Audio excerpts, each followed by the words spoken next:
Okay. Now, after this, of course, Cassius and Brutus flee Rome, and Antony, Octavius, and Lepidus set up a triumvirate. They are ruling together, and they are going to fight against Cassius and Brutus. And during this whole time, they're pretty much in agreement, except that Antony's not really thrilled with Lepidus being a ruler, but he goes along with it. Meanwhile, Cassius and Brutus are having some problems because Brutus is a very honest man. He gets very angry with Cassius because Cassius seems to feel that taking bribes is an okay thing to do. And Cassius wanted him to spare one of his men who were taking bribes, and Brutus would not do it. And in fact, Brutus then started accusing Cassius of taking bribes himself, which was true. But Brutus probably wouldn't have gotten so emotional and upset and had these arguments with Cassius if he were not already upset about having heard that his wife Portia had committed suicide by swallowing hot coals. They said in the play that she swallowed fire, but we would say that she killed herself by swallowing hot coals. All right, after Cassius and Brutus kind of make up, Cassius leaves. Brutus is lying down. He wants to read a book and then go to sleep. And he's got some of his men standing watch or, being in his room at the same time so that in case someone would try to assassinate him, he would have help. And while he's lying in bed, he sees a ghost. The play calls this the ghost of Caesar. And the ghost of Caesar says to Brutus, "I will see you again in Philippi." And Philippi is where they're going to march the next day to meet with Octavius, Antony, and Lepidus to have their battle. Okay. And that again was something that Brutus and Cassius had not agreed upon initially. Brutus wanted to travel to Philippi to have the battle. Cassius wanted to stay in Sardis, but again Cassius gave in to Brutus's wishes. The day of the battle, Cassius and Brutus are speaking to each other, and before they leave to go to their own armies to start this battle, they promise each other that if they see each other again after this battle, it will be because they were victorious. Because they promise each other that if they're not victorious, they will kill themselves rather than become prisoners. Because when you're a prisoner, you're paraded through Rome, and they don't want that to happen to themselves. So they really decide that they either win and continue to live, or they lose and commit suicide if they're not killed in battle. Okay, during the battle, there's a misunderstanding.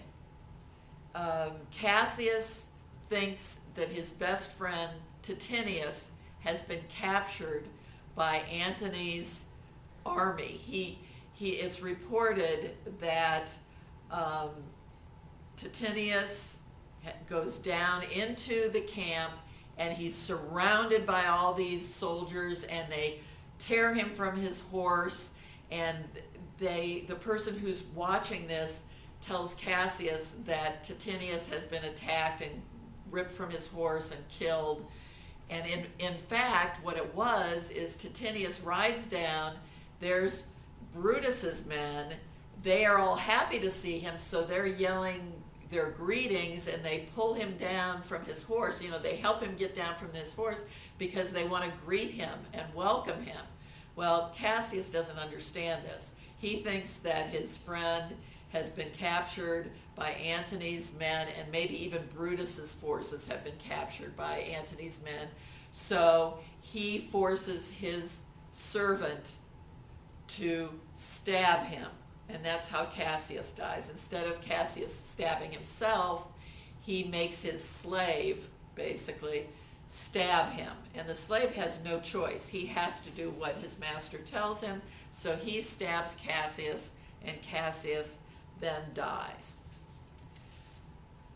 All right, then eventually Brutus sees that the battle's lost. He finds Cassius is dead, and he himself knows that he's going to end up being captured, so he wants to also wants to die. And he asks a couple of his men if they will kill him or hold the sword for him, and they refuse. But finally Strato agrees to hold the sword and Brutus will run on it. Now, he doesn't like run across the land and throw himself on the sword. They say run on your sword. Basically what they mean is that he held Strato's shoulders like this, and then he pulled himself into his sword, into the sword that Strato was holding, and that's how he died. All right, after Antony and Octavius and everyone find Brutus's body, Antony feels bad about Brutus dying because he knows that Brutus really did this out of what he thought was best for Rome, and his fear of Caesar becoming a tyrant. So he calls Brutus the noblest Roman of them all. Okay, now whenever we read something, we talk about themes, and most pieces of literature have some sort of theme. And this one could have a lot to do with political themes, really knowing people for what they are, and thinking ahead as to the results of one's actions. This is considered a tragedy because there's a tragic hero who has a tragic flaw. And that means something about his character causes him to have a downfall. And a tragedy also has to have a catharsis, which we won't really go into that a lot. But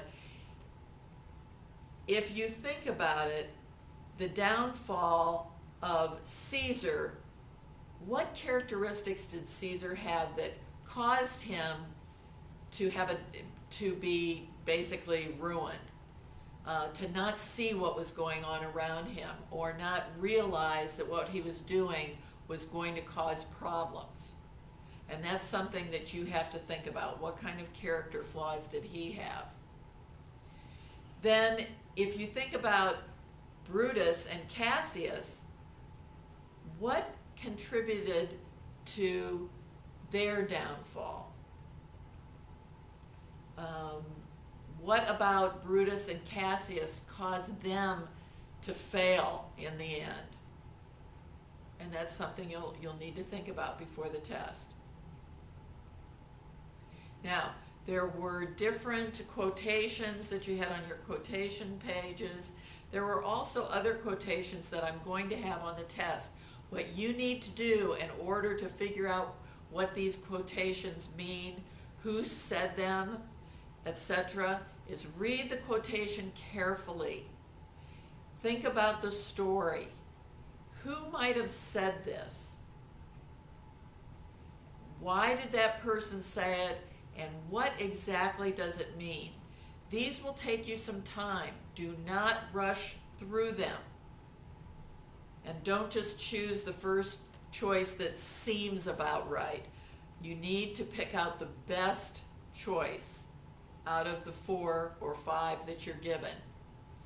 It will give you the quotation, and it'll say, what do these lines mean? So you need to read it, interpret what they mean, and then choose the correct answer. And there are a few of those. So those, really take a lot of time on those, otherwise you may miss them. Okay, I think I've covered as much as I can.